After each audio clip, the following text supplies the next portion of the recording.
We would also like to thank our advertisers and encourage you to support them.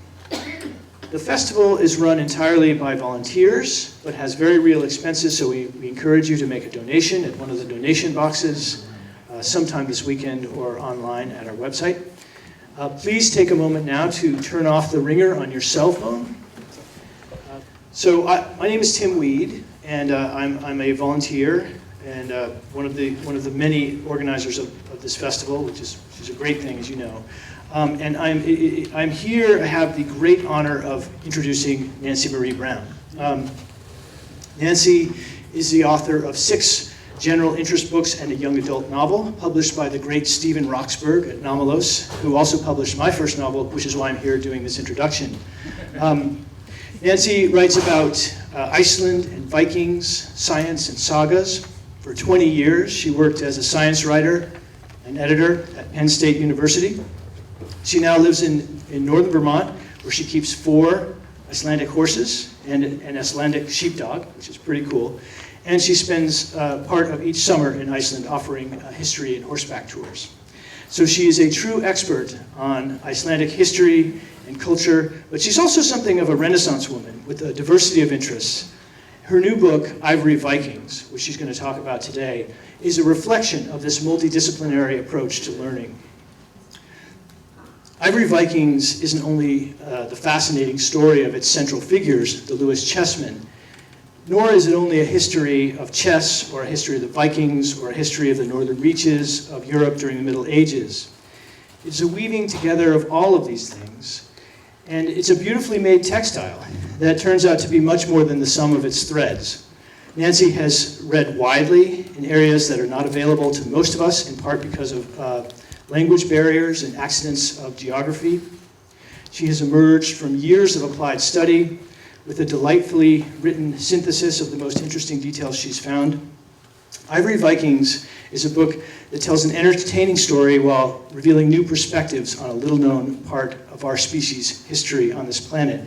In particular, I was struck by how the people of the distant early Middle Ages come alive in this book. I feel as if I've been brought closer to history, that I have more in common personally with Vikings and medieval bishops and chess players and craftspeople working in ivory than I could ever have imagined. So Ivory Vikings is more than just a good read. It's also a gift to all of us, to humanity, because it enhances our perspective. It increases the richness and texture of our lives. So if you haven't read it yet, lucky you. You have a very rewarding reading experience ahead. So without any further ado, it is my distinct honor and pleasure to introduce Nancy Marie Brown.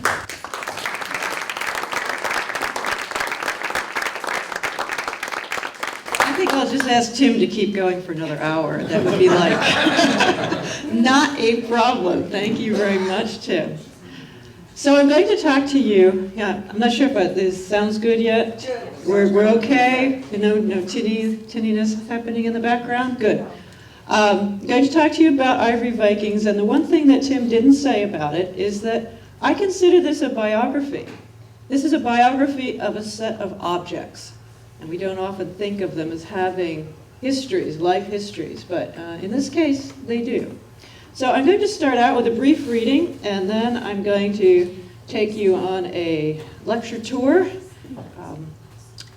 But this is from the introduction, The Missing Pieces. In the early 1800s, on a golden Hebridean beach, the sea exposed an ancient treasure cache, 92 game pieces carved of ivory, and the buckle of the bag that once contained them.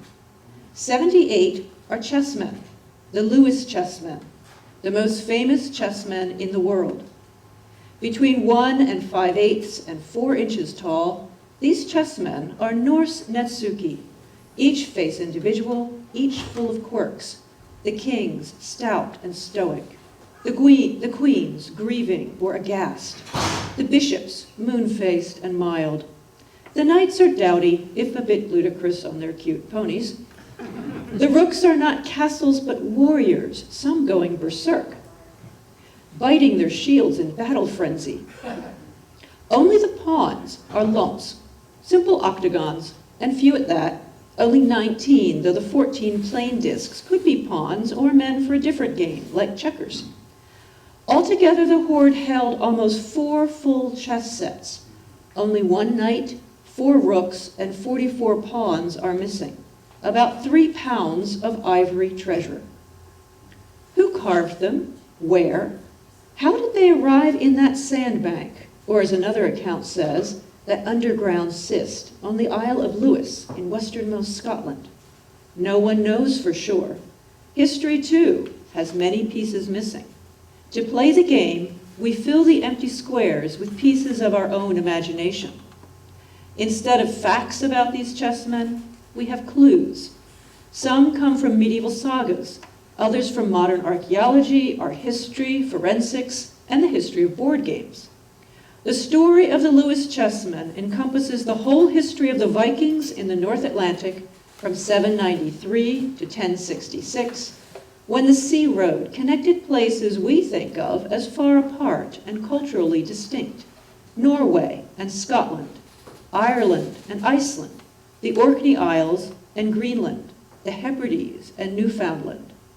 Their story questions the economics behind the Viking voyages to the west, explores the Viking impact on Scotland, and shows how the whole North Atlantic was dominated by Norway for almost 500 years, until the Scottish king finally claimed his islands in 1266.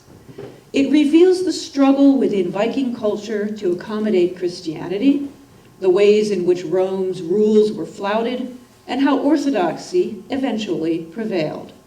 And finally, the story of the Lewis Chessmen brings from the shadows an extraordinarily talented woman artist of the 12th century, Margaret the Adroit of Iceland. The Lewis Chessmen are the best known Scottish archaeological treasure of all time. To David Caldwell, former curator at the National Museum of Scotland in Edinburgh, where 11 of the chessmen now reside, they may also be the most valuable. Quote, "It is difficult to translate that worth into money," he and Mark Hall wrote in a museum guidebook in 2010, "and practically impossible to measure their cultural significance and the enjoyment they have given countless museum visitors over the years." Or, as Caldwell phrased it to me one day over tea in the museum's cafeteria, "If you knew what they were valued at, you wouldn't want to pick one up." Too late for that. I'd already spent an hour handling 4 of them. Out of their glass display case, they are impossible to resist. Warm and bright, seeming not old at all, but strangely alive. They nestle in the palm, smooth and weighty, ready to play. Set on a desktop in lieu of the 32-inch square chessboard they'd require, they make a satisfying click.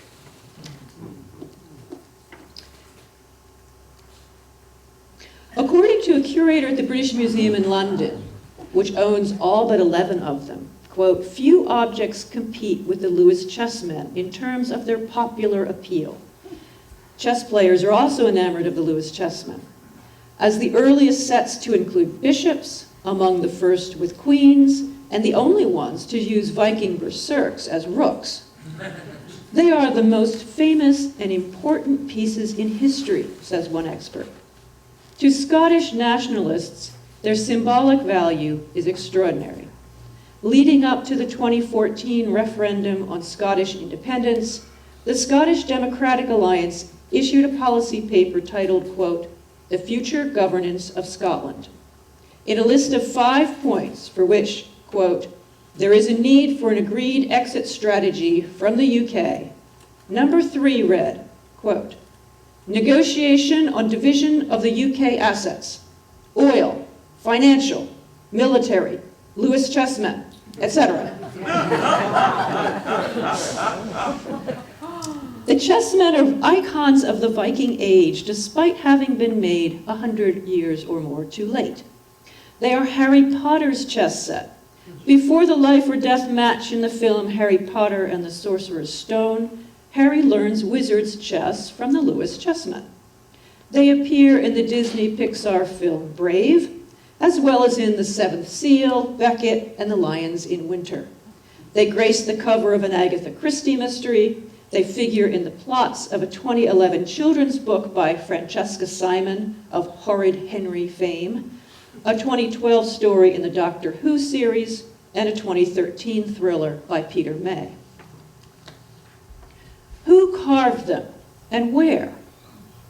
The standard story is that they are made of walrus ivory sent from Greenland to the Archbishop of Trondheim in Norway as part of the Christian Greenlanders' tithe.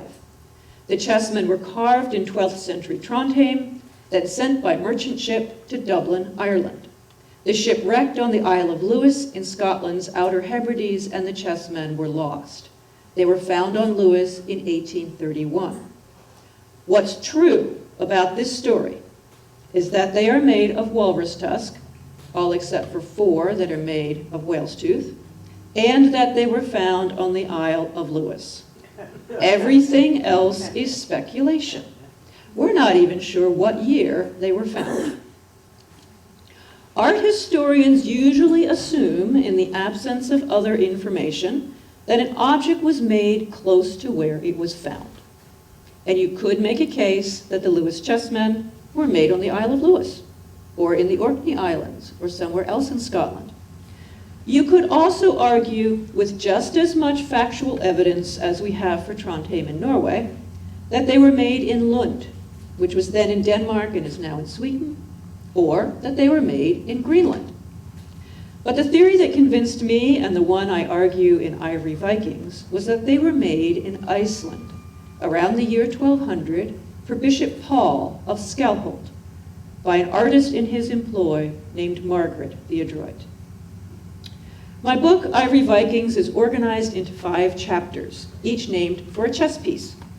The rooks tell us what the Lewis chessmen were made of and roughly where. The bishops suggest who might have commissioned them. The queens, who could have made them. The kings, who they were meant for. The knights are the scholars who have championed the chessmen from the 1830s to today. And the pawns, those are all the people I have to thank. But before we set our pieces on the board, let me give you a brief history of the game of chess. Chess is a war game, and as far back as history lets us see, the pieces represent the Indian army. The king piece was flanked by his counselor or vizier, 2 elephants, 2 horsemen, and 2 chariots. In front was a line of footmen. From India, the game made its way into the Arabic and Persian countries. When the Muslim religion was adopted in the 600s, the pieces became abstract. Islam prohibits the making of representative figurines. Abstract rock crystal sets, like the one on the left, are the first sets to be known in Europe. This one was bequeathed to a church in the year 1008 by a Spanish count. The other examples here are made of bone and antler and were found in England, France, and Poland. They are dated to the 11th and 12th centuries. But one of the earliest figural sets from Europe, dated sometime between 1066 and 1245, represents Indian chess. Notice the elephant, the chariot, and the warrior pawn. Unlike Indian or Arabic sets, though, there is a queen beside this king. Our first datable proof of chess in Europe comes from 997. In some parchment fragments recovered from the bindings of old books in a monastery in Switzerland is a 98-line poem on chess. It too describes a queen. The Lewis chess sets also have queens, not viziers. Instead of elephants, though, they have bishops. And while the warrior here is a pawn, in the Lewis sets, the warriors are rooks, and some of them are going berserk. The years 997, when the poem was written, and 1008, when the Spanish count bequeathed his chess set to the church, are both well within the Viking Age, which is usually considered to begin in 793 and end in 1066. So it shouldn't be surprising to find that there's a chess set that includes Viking berserks, like this one that I was allowed to pick up in the Scottish National Museum at Edinburgh. Those are my purple fingers, please note. Chess is a war game, after all. The berserks were the god Odin's warriors.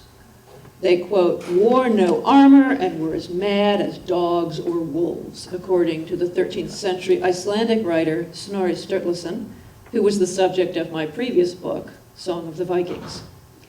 Quote, they bit their shields, Snorri explained. That is called going berserk. Frederick Madden, who wrote the first scholarly account of the Lewis Chessmen in 1832, used the berserks to argue that the chessmen were made in Iceland. Although I agree with him, I use the berserks to tell a different story. For me, the berserks explain the economics of the Viking Age and the importance of walrus ivory. The Viking economy revolved around gifts. Vikings did not fight for pay, they fought for honor, made visible by gifts of arm rings and armor, of swords and slave girls, of chests filled with silver, even of ships. Where did a wannabe Viking chieftain get the money to build a ship and a spare one to give away? As early as the 700s, the Viking chieftain at Borg in Norway's Lofoten Islands was selling dried fish. But he also traded iron to his neighbors farther north in exchange for walrus tusks. Walrus tusks, or fish teeth, as the Vikings called them, made the perfect cargo for a Viking ship. Viking raids were bankrolled with fish teeth. Viking trade routes were built on them. Viking explorers sailed west out of sight of land in search of fish teeth. From the 8th to the 14th century, well after the end of the Viking period, walrus ivory was the most sought-after commodity of the North. It was Arctic gold. Historians have long wondered why the Vikings sailed west into waters unknown, to Iceland, Greenland, North America, rather than concentrating on their lucrative raids and conquests in Western Europe, or their busy trade routes eastward to Russia, Byzantium, and beyond. Did population pressure drive the westward expansion? A sense of adventure? A love of freedom? The Icelandic sagas argue strongly for love of freedom. But it would have been very difficult for Iceland's first settlers to survive if there had been no advanced planning. The future grasslands were covered by brush and scrubby trees. Cows and sheep, brought over in open boats 2 by 2, take 5 years to double, 30 years to increase 100-fold, at which point they might provide enough food to support their owners. Since the 1980s, historians who study place names in Iceland have been arguing that someone was there before the first settlers named in the sagas, possibly long before them, and that they came to hunt walruses. Although walruses are now extinct in Iceland, up and down the west coast, you'll find beaches, bays, islands, and headlands with names that refer to walrus breeding grounds. In 2003, a team from the Archaeological Institute of Iceland was excavating a Viking Age longhouse in Reykjavik when they found something interesting. Built into one wall of the longhouse was a walrus backbone. Secreted away beneath a sleeping bench, and apparently forgotten, were 3 walrus tusks. The longhouse, with the walrus vertebrae visible in the wall, is now preserved in a museum built beneath a Reykjavik hotel. It represents a new way of thinking about Iceland's early years. Walrus ivory also lured the Vikings to Greenland. Even now, walruses thrive along Greenland's icy northwest coast near Disco Bay, where Greenland's discoverer, Eric the Red, had his northern camp. It was about 400 miles from the nearest Norse settlement, a 15-day sail in the 6-oared boats the Icelandic sagas mention.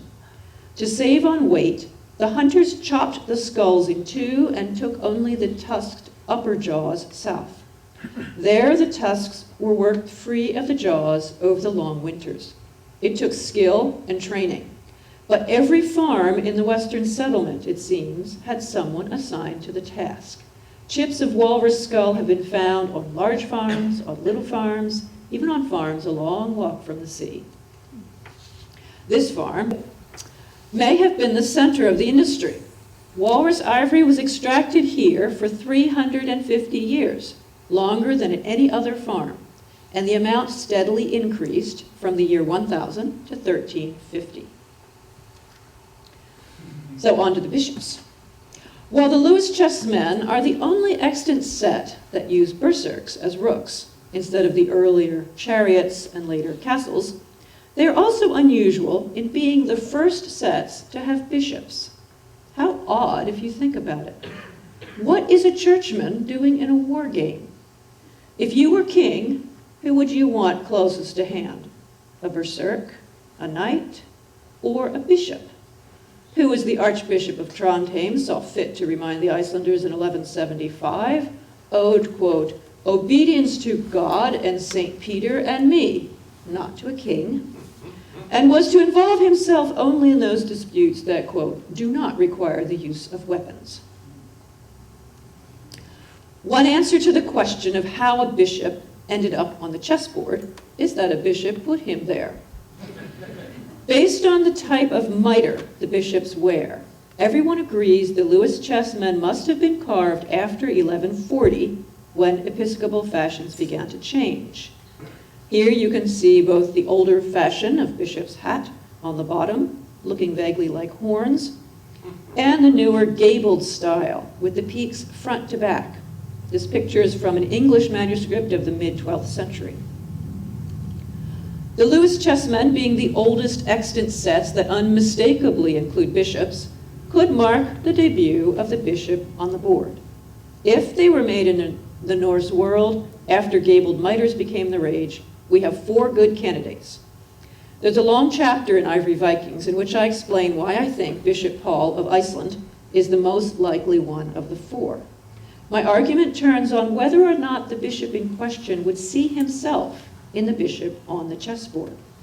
In Scandinavia, around the year 1200, the questions of who could appoint a bishop and who the bishop reported to were highly controversial. Paul is the only one of the 4 who clearly saw himself as a servant of the king, willing to die for the king's sake. Paul also had the means, the motivation, and the taste to commission the Lewis Chessmen. Born in 1155, Paul was the foster brother of the great writer Snorri Sturluson. He was also the great-grandson of Earl Magnus Barelegs of Norway. In his youth, Paul became a retainer of Earl Harold of Orkney. He attended school in England, probably at Lincoln Cathedral. Back in Iceland, Paul was a wealthy chieftain before being elected bishop in 1194. Married and with 4 children, he was known for the breadth of his book learning and his excellent Latin, the extravagance of his banquets, the beauty of his singing voice, and his love of fine things. He had the biggest wooden church in all of Scandinavia, which is quite a feat, since all the wood had to be imported to Iceland. This is a model of Paul's church based on archaeological findings. To beautify his church, Paul hired the finest artists in the land, 4 of whom are named in his saga: Amundi the smith, Atli the scribe, Thorstein the shrinesmith, and Margaret the adroit, who carved objects out of walrus ivory, quote, so skillfully, the saga says, that no one in Iceland had seen such artistry before. In Bishop Paul's day, around the year 1200, Iceland was at the peak of its golden age, rich, independent, and in a frenzy of artistic creation. From 1118 through the 1300s, for example, Icelanders produced literature at an enormous rate. In fact, more medieval literature exists in Icelandic than in any other European language except Latin. One of the reasons that scholars who are interested in the Lewis Chessmen don't know about Bishop Paul and his ivory carver, Margaret the Adroit, is that they consider the Icelandic sagas to be fiction, and some of them are. The word saga comes from the Icelandic verb segja, to say. It does not imply either fact or fiction. The saga of Bishop Paul, however, is as factual as any medieval chronicle can be. It falls into the category of contemporary sagas. These sagas were composed within a generation of the actions they describe. Their authors, some of whose names we know, were often eyewitnesses to the events. The saga of Bishop Paul is also backed up by archaeology. According to the saga, Paul was buried in a stone sarcophagus. Bishop Paul's sarcophagus is the only one mentioned in Icelandic records. The country has no tradition of stone sculpture. The first stone church was not built until the 18th century. Even Icelanders did not believe the saga account of Bishop Paul's sarcophagus until they found it. In the mid-1950s, this new church was built at Skálholt, on the hill where churches had always stood. Some far thinkers commissioned an excavation first. It took place from 1954 to 1958. Late in the season, when they were exposing the floor of the huge cross-shaped medieval basilica, one of the workers digging in the southern arm of the cross struck stone. Of all the things that came to light during the excavations at Skálholt, said archaeologist Kristján Eldjárn, who later became the president of Iceland, the grave of Paul Jansson is the most important and meaningful. It is not certain that another such sign and wonder of the Icelandic sagas could ever be unearthed. Resting on the right shoulder of the skeleton in the sarcophagus was the crook of a bishop's crozier, shown here. In 2012, any question that the skeleton was not that of Bishop Paul was put to rest by carbon dating, which dated a bone sample to between 1165 and 1220. Paul died in 1211. We'll come back to that crozier, but first, let's put the queens on the board. When the Lewis Chessmen were carved, the queen moved one space per turn, and only on the diagonal, or aslant, as a 13th century sermon explains, because, quote, women are so greedy that they will take nothing except by robbery and injustice. This is the 13th century, not today. The queen was the weakest piece on the board at that time, even weaker than the king. There are hints that the queen's moves began to change in the 13th century, but not until 1497, when Isabella of Castile ruled Spain and its New World colonies, does a chess treatise recognize the queen as the strongest piece on the board, as she is today. This queen is my favorite piece. Seated on her richly decorated throne, she has terrible posture. Her spine is hunched, her head juts forward, she looks old and tired. Her hair is braided and looped up under a veil that is clipped in back. She wears a pleated skirt, a short gown, a robe with embroidered or fur-trimmed edges, a jewel at her throat, her wrists ringed with bangles.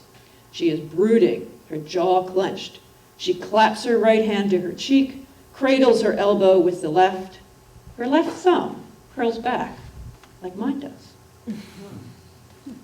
She also shows you how the carver worked. This section of tusk she was made from, as you can see by turning her upside down, was defective. Her base is C-shaped. The smooth ivory rim rings only 3/4 of the pocked and pitted core of the walrus tusk. The queen's carver carefully attached an ivory plate to improve the looks of the throne. The fit is so delicate that it's difficult to see. Not until I blew up my photographs did I notice the 4 tiny ivory pegs that fasten on the plate. It's an exquisite piece of work using shoddy materials. It speaks to me of thrift, pride, determination, and skill. I can imagine the artist calling out, "Don't toss that lump away," and then putting all her art in the carving of this, the smallest of all 59 face pieces. It's under 2 inches tall. Who could that artist have been? One possibility, and the one I explore at length in Ivory Vikings, is the artist who worked for Bishop Paul of Iceland, Margaret the Adroit. Margaret, the saga says, was the best ivory carver in Iceland, which implies there were others. She made, quote, everything that Bishop Paul wanted, but the saga doesn't give us a lot of details. We're told she carved the ivory for an altar screen for the church, while another artist did the metal work. The saga also says that Margaret carved an ivory bishop's crozier so skillfully that no one in Iceland had ever seen such artistry before. Bishop Paul commissioned this crozier for the new Archbishop of Trondheim in 1205 and presumably sent it to Norway. But on the basis of this saga passage, Icelandic art historians have attributed the crozier found in Bishop Paul's sarcophagus, shown here on the left, to Margaret. Some art historians also attribute the crozier shown on the right to Margaret. It was found in a bishop's grave in Greenland.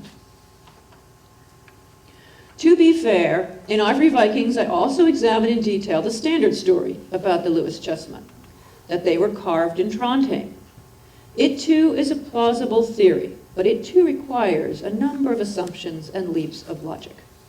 The main assumption behind it, says David Caldwell of the National Museum of Scotland, is that, quote, most scholars would at present expect to locate the manufacture of such pieces in a town or large trading center. The craftsmen who made such prestigious items were perhaps more likely to thrive in such a setting. And you can see similarities between the designs on the backs of the Lewis Chessmen's thrones and those on stone carvings, now in Nidaros Cathedral and the Bishop's Palace Museum in Trondheim, as well as on Norway's stave churches. But Romanesque designs like these can also be found in many other places around the North Sea, in stone, wood, or ivory, in embroidery or metalwork, or painted on parchment. This wood carving comes from Iceland. The stone carving is from Lund Cathedral, then in Denmark, now in Sweden. The ivory carving was found on an island near Trondheim in the 1700s. And the manuscript, with a very similar rosette on the side of the throne, is English. Archaeological evidence for Viking Age and medieval walrus ivory workshops has turned up not only in Trondheim, but in Lund, Dublin, Canterbury, Cologne, Hedeby, Ribe, Sigtuna, Novgorod, on the Isle of South Uist in the Hebrides, just south of Lewis, in Greenland and in Iceland. In Trondheim and in Lund, broken ivory carvings that might be parts of actual Lewis chessmen have been found. The Trondheim Queen has since been lost, so we can't study it further. All we have is this drawing. The bit of a horse's front legs from Lund is here compared to a replica Lewis knight. A recent archaeological dig in the north of Iceland discovered a berserk carved out of fishbone that resembles the Lewis chessmen in many ways, though it's much smaller. And then there's this ivory chess queen from Greenland that no one has ever mentioned in the context of the Lewis chessmen. Let's put another piece on the board, the kings. The reason I prefer the Iceland theory of the origin of the Lewis chessmen is first, let's be frank, I'm biased toward Iceland. All my books are about Iceland. I think the story of Bishop Paul and Margaret the Adroit is a good story to tell, and one that explains the world in which the chessmen were made, even if Margaret was not the artist. But I also think some of the basic assumptions underlying the Trondheim theory are wrong. Was Trondheim in the late 1100s and 1200s really a town or large trading center where the craftsmen who made such prestigious items were likely to thrive, as David Caldwell suggests? It depends on exactly when you think the chessmen were made. From about 1140 to 1180, Trondheim was filled with stonemasons and other craftsmen building the cathedral. For the first 20 years, they worked in a Romanesque style similar to the designs on the chessmen. Then tastes changed, and the simpler Cistercian style prevailed, making the years 1140 to 1160 the most likely time for the chessmen to have been made in Trondheim. If the chessmen were carved after 1180, it's even less likely that they were made in Trondheim. The city was not at all a peaceful town in which craftspeople could thrive. The reason was this king, Sverrir. In 1174, as a young priest, Sverrir arrived in Norway from the Faroe Islands, where he had been raised by the bishop there. He claimed to be a king's son and plunged Norway into civil war, which lasted until his death in 1202. In 1180, the Archbishop of Trondheim fled to England and stayed abroad for 3 years. His successor also fell out with King Sverre. In 1190, he took his men, his ship, his shields, and all the money and valuables he could carry and sailed south to Lund. He stayed for 12 years plotting to overthrow King Sverre with the help of the King of Denmark and the Pope, who excommunicated the King of Norway for not doing as the Archbishop wished. Significantly for our story, King Sverre was a kinsman and friend of Bishop Paul of Skálholt. Paul stayed with the king when he visited Norway in 1194 and remained in touch. In 1198, Pope Innocent III sent a letter to Bishop Paul admonishing him for corresponding with the excommunicated King of Norway, and Paul ignored it. It's the friendship between Bishop Paul and King Sverre that may explain how the Lewis Chessmen ended up in this bay, here on the Isle of Lewis, on the west coast of Scotland. In the spring of 1202, the priest Gudmund the Good set sail from Iceland on his way to Trondheim to be consecrated the Bishop of Holar, Iceland's second bishopric. Before he left, Gudmund visited Bishop Paul and picked up some letters that Paul wanted taken to the Archbishop of Trondheim. Gudmund's voyage is chronicled in 2 sagas, the Saga of Gudmund the Good and Saga. Because of some discrepancies between the two, I speculate that Gudmund also took a gift meant for King Sverre, the Lewis Chessmen. Gudmund and his friend Hrap got blown off course. They were almost shipwrecked in a storm, but finally made it to safety in the Hebrides, where they learned that King Sverre was dead. There they also met King Olaf, who was fighting his half-brother for the title of King of the Isles. King Olaf demanded a large landing fee. The bishop-elect refused. His men armed themselves and formed ranks on the seashore. Then Hrap, well known as a peacemaker, spoke up. Hrap said it was to be expected, the saga says. He suggested they give the king something to show him honor. Could it have been the Lewis Chessmen? Olaf's main estate at the time was on Lewis, near here. Perhaps he buried the chessmen for safekeeping when he left the island in 1207, or again in 1223, to challenge his half-brother. We will never know. In fact, this whole story is only a flight of fancy. We can't say Bishop Paul intended the Lewis Chessmen for King Sverre. We can't say Gudmund the Good carried them on his voyage. We can't say King Olaf of the Isles took them home to Lewis. But so is every explanation of how the Lewis Chessmen arrived on Lewis, a flight of fancy, even some that have been presented for many years as fact. We can't say, as a 2002 book on the art of chess confidently does, quote, in the late 12th century, a merchant stashed 4 chess sets and other trade items in a hole on the Isle of Lewis in the Outer Hebrides of Scotland. He never returned for his treasure. That merchant appears in no medieval saga or chronicle. He is much more a fiction than our Bishop Paul, Gudmund the Good, King Olaf of the Isles, or the masterful artist Margaret the Adroit, whose handiwork these chessmen might be. The knight is the last piece to place on our chessboard, though it could have been the first. When the Lewis Chessmen came to the Cloisters Museum in New York City in 2011, the curator wrote a blog post comparing the knight's horses to Icelandic horses. That blog post was one of the things that initially got me interested in writing about the Lewis Chessmen. As Tim told you, I own Icelandic horses and have written a book about them. Here is a photo of my husband on one of our own horses, looking very much like a Lewis knight. That the chessmen's mounts look like, quote, stocky, docile ponies, according to some experts, is proof that their carver had a sense of humor. But stocky and docile are not genetically linked, as anyone knows who's ridden an Icelandic horse. We have at least 2 riders in the audience today. Nor is the similarity to Icelandic horses proof that the chessmen were carved in Iceland. Most horses in Northern Europe at the time were just as small, as we can see by comparing a Lewis knight with other 11th and 12th century images of people on horseback. In each case, the rider's feet dangle down, way down, below the horse's belly. Art historians have also used the knights and the berserk's weapons and armor to try to date and situate the carving of the Lewis chessmen.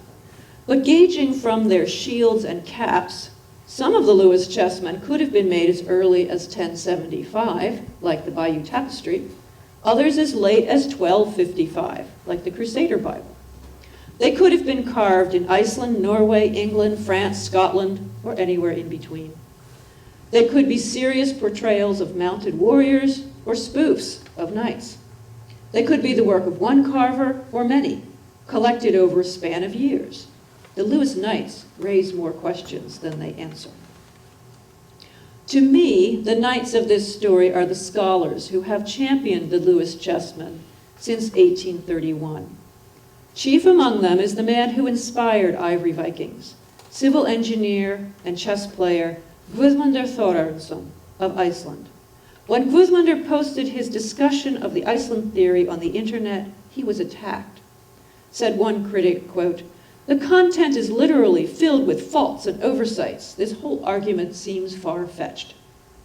Yet as I traced Guðmundur's path through libraries, cathedrals, and museums, from Reykjavik to Skálholt, from Edinburgh to Trondheim, Lund, and Lewis, I found very few faults and oversights. Fewer, in fact, than I found exploring the standard story that they were made in Trondheim, which seems mostly to be based on that grand medieval concept of authority. Building on Frederick Madden's treatise from 1832, Guðmundur added the insights of scholars who wrote in Icelandic and whose voices had not entered the international debate on the origins of the Lewis chessmen, such as art historian Baron Nordahl, archaeologist Christian Eldjarn and his colleagues, and historians Helgi Gudmundsson and Helgi Thorlaksson. Before Guðmundur wrote his paper, no one connected the Lewis chessmen with the extraordinarily rich 12th century bishopric at Skálholt, its wooden church larger than any in Norway. No one knew about the art-loving Bishop Paul Janssen, who surrounded himself with the finest artists in the land, including Margaret the Adroit, the most skillful ivory carver in Iceland. This is Guðmundur on the left, looking heroic, and on the right is a poster he commissioned, imagining what Margaret may have looked like. Did Margaret carve the Lewis chessmen under a commission from Bishop Paul? We cannot say yes or no, but the limited evidence, I believe, places Iceland on equal footing with Trondheim as the site of their creation. In that passage from Ivory Vikings I read to you at the beginning of this talk, I said, "History, too, has many pieces missing. To play the game, we fill the empty squares with pieces of our own imagination." And that's the thought I'd like to leave you with today. So I'm happy to take questions. Thank you.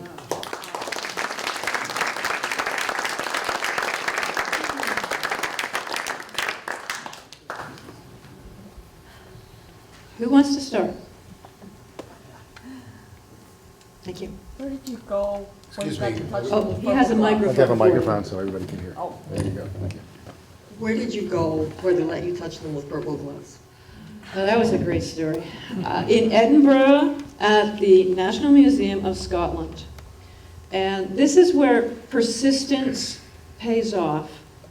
When I got the contract to write this book, and I knew I had some, power, I sent very formal letters to the British Museum and to the Scottish National Museum saying, "I'm writing a book on these things in your collection, and I would like to interview the curator." No answer. No answer at all. So I said, okay, I'd rather go to Edinburgh than to London if I'm going to just see them through the glass. So because Edinburgh is on the way to Lewis anyway. So I scheduled a trip to Edinburgh, and come on, somebody's got to be around. So I write to them again. I have the name of the curator, so I write directly to him and say, "I'm going to be in Edinburgh. I'm doing this book. I wrote to you a month ago. I would like to interview you about the Lewis Chessmen. He writes back, I'm terribly sorry, but I will be out of town when you're in Edinburgh. Let me pass you on to my colleague so-and-so. Okay, fine. I get a note back from colleague so-and-so. I'm terribly sorry, but I'll be out of town while you're in Edinburgh. Let me pass you on to my colleague so-and-so. Okay. I get a note back from colleague so-and-so who says, which ones of the chessmen would you like me to take out of the case, and can you be here at 8 o'clock in the morning on Friday? Okay, I'm getting ready to get on a plane to Edinburgh, and yes, I'll arrive the night before, and I can get there at 8 o'clock in the morning. I quickly get my little guidebook out. I look at which ones are in Edinburgh, which ones might I want to see. They only have 11, so I can't be that greedy. They don't have a very good knight. The only knight they have in Edinburgh is damaged. So I said, okay, I want a bishop, I want a king, I want a queen, and I want a rook. Well, the rook I wanted was the berserk, they only had one. The queen I wanted was the damaged one, and I just sort of, out of a hat, picked the other two numbers. And they were there waiting for me at 8 o'clock. She told me, come to the back door, ask for her. She had a badge for me. She signed me in. She brings me up to her office. The chessmen are lying on this, sort of cushion with tissue paper all around them on a trolley like that one. Between two desks, she picks them up. She puts them on the desk. She says, here, you have them for an hour. She goes to her desk behind me and starts working. She says, oh, by the way, put on the purple gloves first. Don't pick them up. And I said, well, can I take them off the cushion? She says, oh, yeah, sure. Just use the purple gloves. I said, can I take pictures? Yeah, sure, no problem. And then she said, oh, that's right. I have to have you sign a release. And the deal was that I can't print the pictures, but I can show them at lectures, and I can put them on my website. They can't be of a certain resolution, so they can't be print quality. I can't use them in the book. For the ones in the book, I had to pay for. But I could use my own pictures for anything else. So here I am playing chess with these Lewis Chessmen, and I tried to make myself look as scholarly as possible. I opened my laptop to the Frederick Madden drawings of them. I'm comparing them to the drawings. I'm taking notes. I said, do you have a magnifying lens I can borrow? Oh, yes. She gets me a magnifying lens, But I had an hour of playing with these extraordinarily valuable pieces of art because nobody knew who I was. I thought, well, that's pretty cool. I mean, yeah, she knew I was working on a book. She knew I was working a book for a major New York publisher, and that 3 people up the line from her had said, take care of this visitor. But she did not know that I have no background in art history, no background in ivory carvings. Fortunately, I do have some background in manuscript, paleography, manuscript studies, so I did know about the gloves and this sort of thing. But it was, boy, when they offer you a cookie like that, you jump. So how did the British Museum allow 11 to escape to Edinburgh? Or how did Edinburgh let the rest get to London? Pretty much the whole last chapter of Ivory Vikings is about how did this happen? How did 11 of them get into Scotland and the rest in the British Museum? The short version of that is that when the hoard was discovered, they were quickly sold off of Lewis to an antiques dealer in Edinburgh, who shopped them around to a number of antiquarians that he knew of, who were hoping to form a museum. There was no National Museum at the time in 1831, but these men were hoping to form one. In Edinburgh. They did not come up with enough money to make an offer. He was not going to wait.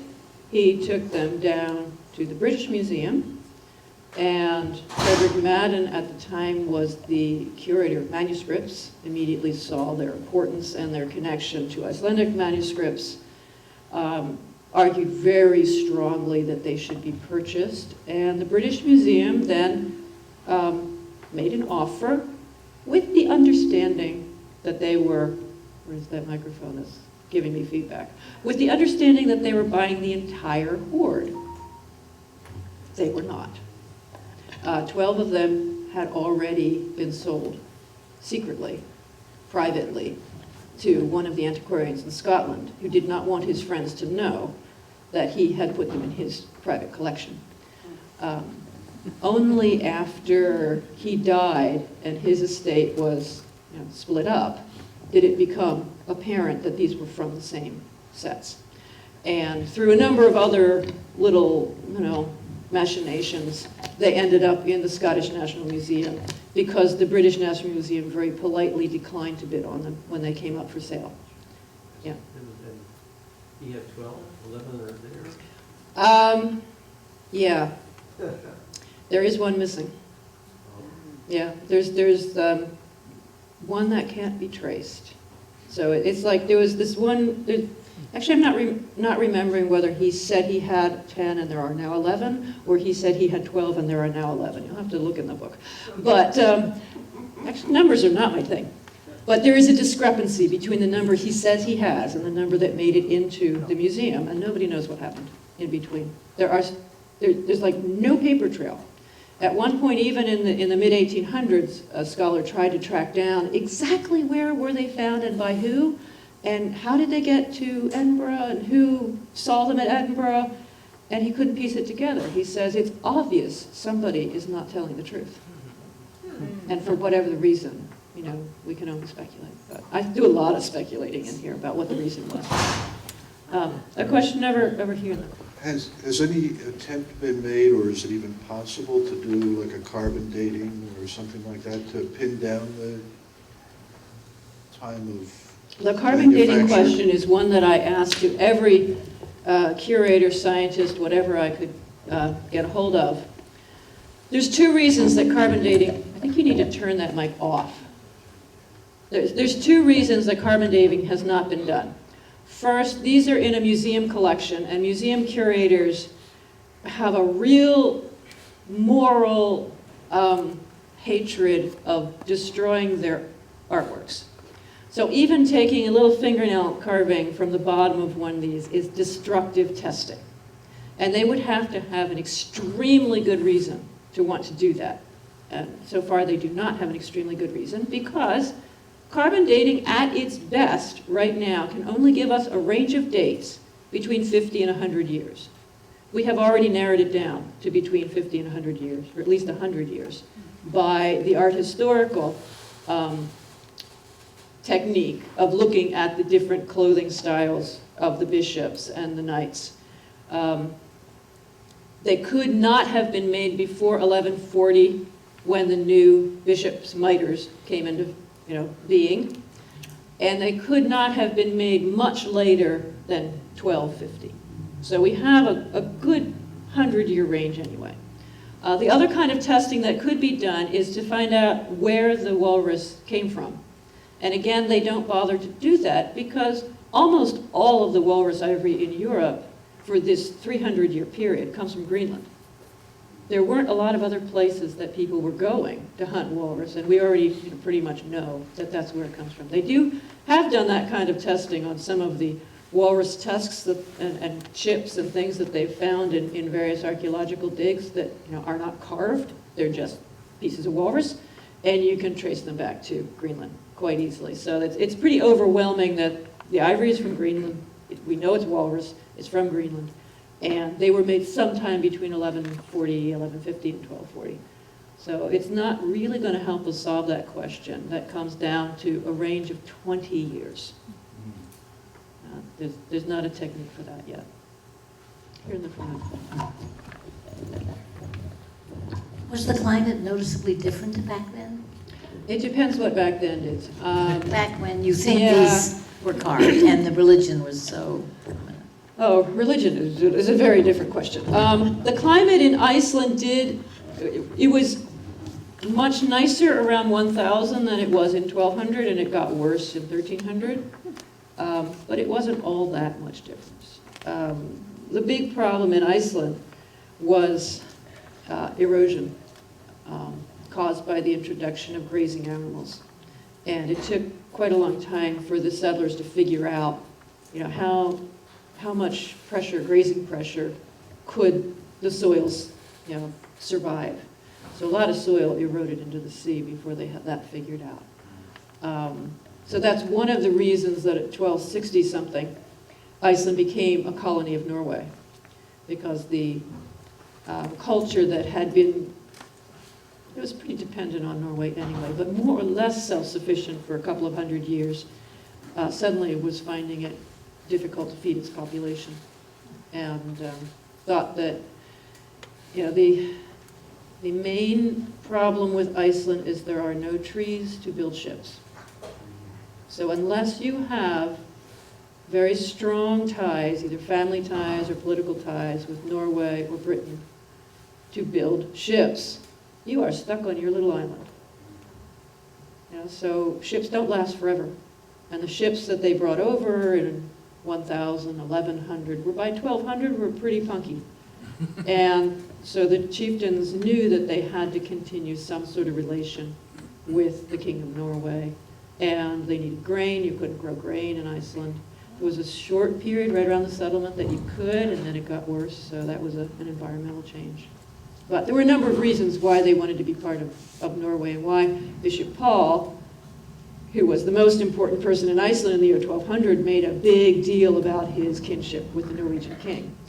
Because then he could go to Norway and stay in the castle, and stay with royalty, and get a free ship. Hey, cousin, I need a new ship to take home. And he would get one. So a number of, Snorri Sturluson got a new ship when he went over.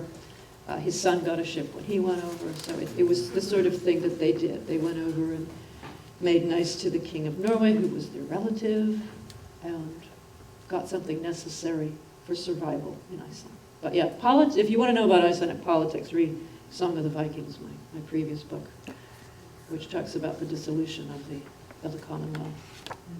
We have a question way over in the corner. You mentioned one other item, because in addition to the chessmen, the buckle that was originally part of the bag, what has been learned from it? Nothing. It hasn't really even been studied. Oh, well, that's the reason nothing's been learned, Yeah, because certainly yeah. something could be learned. Something could be learned, yeah. We don't know, we can't be entirely sure that they were found together. They were sold together. And the way that the chessmen were dug up, we don't have any textile remains attached to the buckle, which would also, or leather, which would also tell us something. The buckle is ivory itself. And the carving is very similar to the style of the chessmen. So it has not been studied individually as an object. There was an implicit assumption in my question. I assumed that the buckle would have been some sort of metallurgy. No. There might be a little metal wire, I'm trying to remember, that keeps the, what's it called, this part of the buckle attached, but everything else is ivory. Where is the buckle? The buckle is in the British Museum. There are also scattered about in museums in Europe at least 6 other chessmen that look like Lewis Chessmen, but are not Lewis Chessmen because they were not found on Lewis. Nobody has an answer for that one. But they look like them. They look exactly like him. You could put them on the table next to them and you'd say, those are Lewis Chessmen. Same carving, same size, same style. Even the British Museum has one, and they do not classify it as a Lewis Chessmen because it came to them through a different route. Nobody knows how it got there. So there could have been many more of them. They could have been discovered on Lewis earlier than we think and sold off. There could be all kinds of things happening that nobody can answer. And there's lots of mysteries still. Anybody else? Over in the front? I'm just wondering if you can comment briefly on what you learned about the history of board games. The history of board games. It's very interesting to think about the difference when chess came into the Viking world. Because the Vikings had played a board game called Nevatap, which means fist on the table. You don't like the way the game's going? All the little pieces go. That's just my theory of why it's called that. But in that game, it's sort of like fox and geese. It's played on a checkerboard, but you have one king surrounded by his bodyguard, being attacked by a horde twice as many. So it's very Viking kind of fighting. You know, you got the chieftain with his berserks, and you know, they've got the shield wall and everybody's coming at them. And there are actually ways in which the king can win. So it's a lopsided, it's an asymmetrical game, is what they call it in game theory. And we're not entirely sure of the rules, but if the rules are like this, then the king has a good chance of winning. If the rules are like that, he has a very bad chance of winning. And probably individual kings made their own rules when they were playing board games with their, you know, companions.